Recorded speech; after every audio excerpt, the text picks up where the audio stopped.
Hey y'all, so today I'm going to show you how to make a granny square tote. I have been putting out pieces of this project on my channel, so how to make a granny square, how to combine a granny square, all those type of things on my channel. If you don't know how to do those things, then I'll leave that in the description box down below and also link it in the video. But basically what I'm going to show you in the video, it's for my advanced beginners. We'll do the granny square, we'll combine the granny square, and we'll make this purse. It's really fun. It's not hard, but you do need to know some basic stitches to get it completed. We use a crochet hook of a 6.5mm, pair of scissors. You're also going to need some type of stitch markers or some type of needles or something to hold the project together. I also used a darning needle or a yarn needle, and then I also used a standard 4-ply yarn. This is like a Walmart brand yarn. I used a red heart yarn, and then I also used a multicolored, it's Icelandic red heart yarn that I had left over from another project. So anyway, if you don't know how to do a granny square, please make sure you click the link above or the description box. Go ahead and start by making yourself a slip knot. And I'm going to try to put as many tips in the video as I can, and then later on I will have written instructions on my blog. So go ahead and chain 4, and then you're going to slip stitch into the very first stitch that you made, and you're going to create yourself a small hole. Okay, yarn over and pull through, and then you're going to chain. You're going to make a chain of 3. And that chain of 3, of course, that's going to serve as your first double crochet stitch. And you're going to do a cluster of 3. Cluster of 3, chain 2, cluster of 3, chain 2. So go ahead and insert your crochet hook into that small circle. I'm trying to show you it there. Pull through, yarn over, pull through, yarn. Okay, and so that's a double crochet stitch. And do it again. And now that's your first set of 3. Once you have a set of 3, that's how we're working this. You're going to chain 2, and then you're going to do your next set of 3. And that tail here, I'm just working it in as I go around, so I don't have to really deal with it too much once I'm done with my project. Okay, one more time. Now this has been sped up some, so if you can't catch on, please be sure to click on the description box below. I don't want to discourage my newer crocheters, because this is not a hard project, but I didn't want to also drag it out since I've already just done a video on how to create a granny square. Okay, so you're going to end up having 4 sets of 3 clusters, so 4 sets of 3 clusters of double crochet stitches. Okay.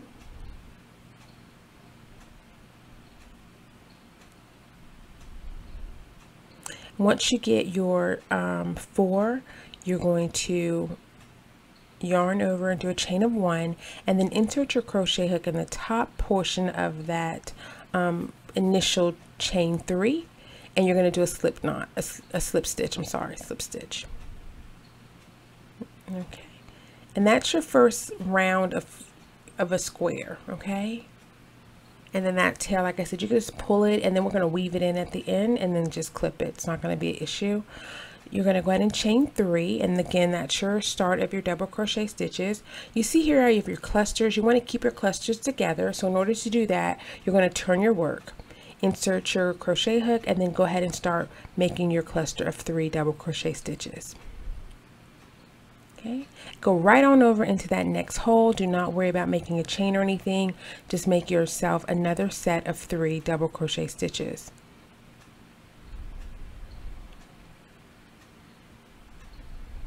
Okay, because this is going to be a corner, you're going to chain 2 and go straight back into that same hole and make another cluster of 3. So this is how we create corners in our square.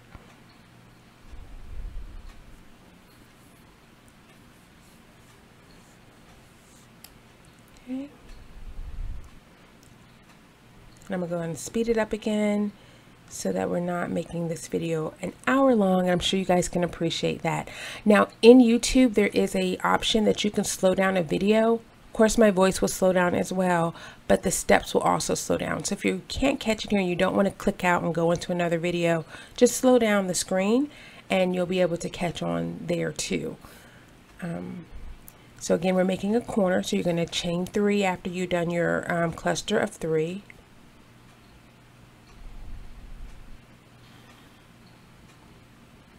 Okay. And my goal was to try to stay on camera as much as I could, just in case, you know, you needed a refresher, but I didn't want to be on camera like in regular time, because like I said, when I was doing this video, guys, it had gotten up to almost 40 minutes, and I know for a fact nobody wants to sit and watch a video for 40 minutes of me talking about a double crochet stitch. So I sped it up, and you guys, hopefully you're happy about that. Okay. Now when you get back to that initial start corner, remember we already did our chain of 3, so we're going to go ahead and finish out that that side corner. So just go ahead and make you another cluster of 3.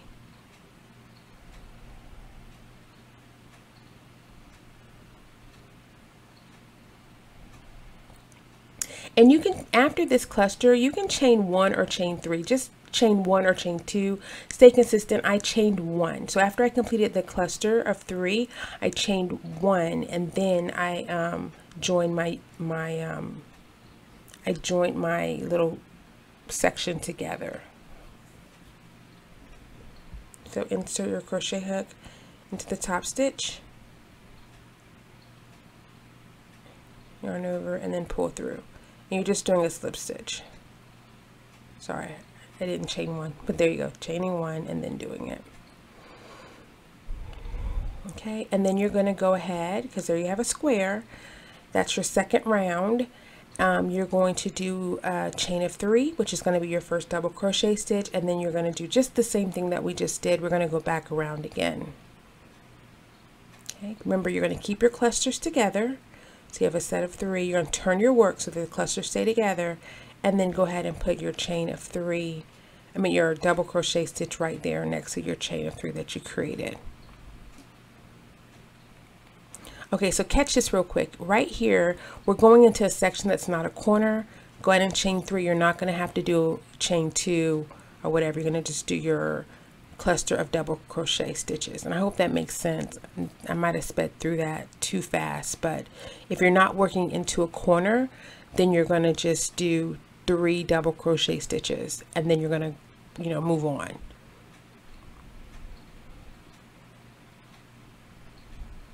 These granny squares were 5 inches, 5 inches both ways because they're square. So that's what I did. Now, if you want to make a smaller bag, or if you want to make more granny stitches, or however, you can customize this project. Just make all your squares the same. So in my case, I did 5-inch squares. Once you get to the end, like I've done here, you're just going to go ahead and tie off your work. Okay, now what I'm going to do is I'm going to go ahead and block or add a border to my granny squares. And I've done this to all the other granny squares already. So to add a border, I'm just going to do a single crochet stitch all the way around. Okay, and that really is so that it's one, makes the squares symmetric in that they do look like squares, and then 2, because I already did it with the other ones, I wanted everything to look very consistent, and because I was using on the front side of the bag, I used an Icelandic yarn, which is that multicolored teal and blue. I wanted everything to kind of pull together so that everything looked nice and neat. You don't have to block, you don't have to do that, but this is just what I did for the project to make everything look really, like I say, really nice and neat. So once you get all the way around doing your single crochet stitches, you're going to then just slip stitch into the top portion of your stitch, and again, you're just going to tie off your work. And I will try to time mark this video. I will time mark this video so that way you'll know. If you already know how to do this part, you can just skip forward to the next part. So here I've already joined 3 of the 4 squares together, and I'm going to just show you really quickly how to join a granny square to the others. Now again, I've already done a video on this, so click the link above or in the description box if you don't catch on here. All I'm doing now is I'm just measuring how much yarn I'm going to need. So I usually just go across the square of the project, and I just kind of do that a few times to just ensure that I have enough to take the yarn all the way around, because in this case I'm going to sew the top and the side.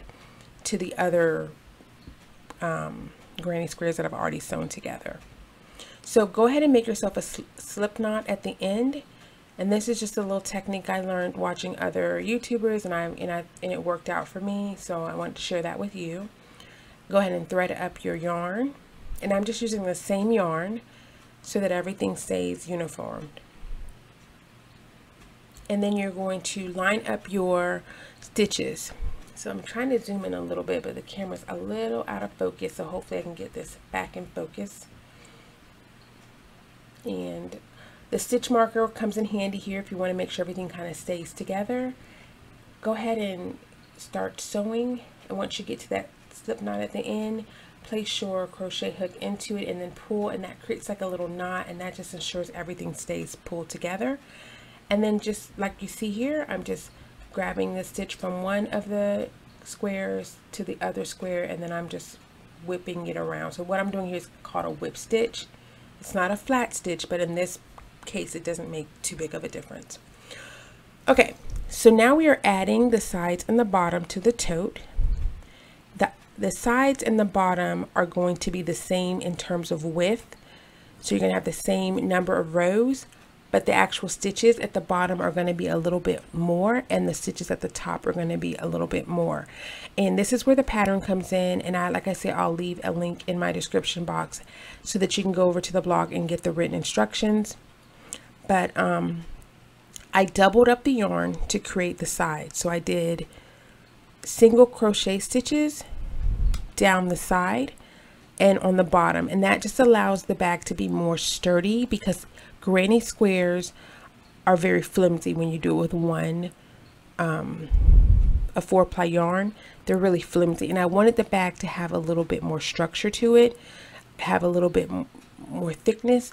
So the sides and the bottom, I used 2 pieces of yarn at the same time, and I made single crochet stitches down both sides. So as you can see here, the bottom I did it in gray, and then the sides I did it in the Icelandic yarn. And this is more so because I just ran out of the yarn, and so that's what I did. I just worked with what I had. But the top portion of the bag is going to go across all the way. So you're going to go from one side all the way to the other. I hope that makes sense. So the sides are going to just come down the sides. The bottom is going to go, the bottom is just going to be the bottom, but the top is going to go all the way across, including the sides. So I created 5 rows. It would be 5 stitches on the left side, 5 stitches on the right side, for a total of 10 stitches. And then across the top, if I had 28 stitches, then I would have a total of 38 stitches going across the, if that makes sense. So the bottom would have 28 stitches, and then the top would have 38, because you're going to include the sides. I hope that is kind of clear, because the way we join everything together, we're not working in rounds. We're going to stitch everything together, and I'm going to show you how to do that. Okay, so the top is going to have, okay, so this is what the top looks like. I have 5 rows to match the bottom. So I have 5 rows on the side, 5 on the bottom, 5 on the top. So just remember, the front panel and the back panel will be a little different. One panel will have the extra rows sewn on. The other will just be the set of granny squares that we stitched together, because you're going to have 2 panels to this. Now this extra little step here you do not have to do if you don't want to. I just was trying to pull all the colors together. So at the very top of the bag, I just ran a slip stitch through every single stitch across the top, and it just gave it a little extra color pop. But as you know, with most of my projects, I always add little embellishments that aren't necessary for the project, and that's what I'm doing here. So I'm just making a single crochet, I'm gonna slip stitch all the way across, and it just adds a pop of that teal color to kind of tie all of my colors together. And that was the goal there. And that's the front outside portion of the bag. That's the part that you'll see. And then of course in the back you won't see it as much, because the stitch comes to the front of the stitch. The slip stitch comes to the front of the stitch. Okay, and once you get to the end, you're just gonna tie it off, just like you've done with all your other squares. So now let's talk about putting the bag together. This is not complicated. You're just going to match up the bottom to the bottom and the sides to the side. And this is where your stitch markers are going to come in handy. Once you get everything kind of shored up, that's where you're going to start kind of securing everything with the stitch markers. So just remember, only one side of your crochet purse is going to have the flaps crocheted to them. So you're just going to meet up your flaps to the bottom. See that there, the bottom, even with the flap, it's going to go to the bottom of the bag without the flap. So you have a panel A and a panel B. Panel A is going to just be the straight up granny squares that we put together. Panel B is going to have the additional sides and bottom added to it. And then all I'm doing here is I'm just going around with my stitch markers. I'm just pulling everything together so that I know how to sew it. When you're creating your like if you have your panel where you have the actual extra rows sewed on, leave yourself a nice tail so that you can use that to sew up the sides and then down the bottom or across the bottom, if that makes sense. And then I use 2 pieces of yarn together when I sew. So the main thing is I want the bag to stay together and I want to be able to carry items in it, and so I wanted to make sure everything was really secured. So do you see how I have everything kind of lined up there, bottom to the bottom, sides to the sides, and I'm going to use the leftover yarn to stitch everything together. And I like this project for beginners because you're not working in rounds. And I think oftentimes when we first start, working in rounds can be kind of difficult. So although this isn't working in rounds, you are going to have to stitch up a little bit, but doing a whip stitch on a project like this, and I've shown you how to do this in another video, and I'm showing you here, you really can get, you know, neat crochet creations that someone that's a novice or someone that's just starting off in this, they can catch on and have little really neat projects that they can show and or even sell. Okay, so I'm just going across here, making sure that I attach both panels together. So this part might take the most, I think, time, only because you want to ensure that you do this right, because you don't want stuff to fall out the bag as you're walking. How embarrassing would that be for your bag to fall apart? So take your time here. You don't have to do this in one night. But just line everything up, and because we're using 2 yarns at the same time and we're using the same color yarn, any imperfections will kind of be masked in this whole situation. And this is the part that I'm stitching up now. This is the inside of the bag. So remember, you know how we did that little embellishment at the top? You want to make sure that that's facing in when you start doing all your sewing, because you want to leave all those tails and stuff and any knots, you want to leave that on the inside of the bag so nobody will see it. Once you get all the way around, just go ahead and make sure you secure everything real good and tie yourself a knot, and then just continue sewing around the bag. So that's what the bottom looks like. And now we're going to just kind of work on the sides. I'm not doing all this on camera, but I'm just showing you, you're going to do the sides, you're going to do the bottom, and then pretty much your bag would be structured at that point. So I'm showing you here. So it looks really neat. You can't even tell that I don't know how to sew. It just kind of works out. So this is what the bag looks like. This is before handles. Looks really, I think it turned out really good. It turned out really good. And I just like to carry little things in here, not too heavy, but you know. Okay, so let's talk about the handles. I decided to make like a corded handle, and that tutorial took longer and I didn't want to make this video any longer. So please check the description box or the link in the video on how to make corded handles. You don't have to do the corded handles. You can simply just make do a chain stitch, and then that could be your handles. I went ahead and I sewed them down. So once you decide where you want to put the handles, just lay your bag flat and then just find something that's equal for both sides. And then I just sewed everything down. My whole goal here was I wanted everything to be complete and sturdy. You can use this bag for towels, going to the beach. You can use it for your nothing too heavy, but you know, it could be a purse, it could be an overnight bag. But this is what it looks like. It was very simple to make overall. There are some steps to it, but I think you can catch on. The little tassel there, I also have a video on how to make a tassel, and I just did that to kind of tie the front to the back. But this is it. It doesn't stand up like this on its own. I do have something in there, but the siding and the bottom, it does have some structure to it. It does have a little bit of stiffness to it, so your bag will stand up some. Anyway, that's it. I hope this video was helpful to somebody. If you have any questions, please leave them down in the comment section down below, or find me on Instagram. I'm really responsive there because it's on my phone. It comes through a little bit quicker. But this is pretty much it, guys. I will see you in my next video. Thanks for watching. Bye.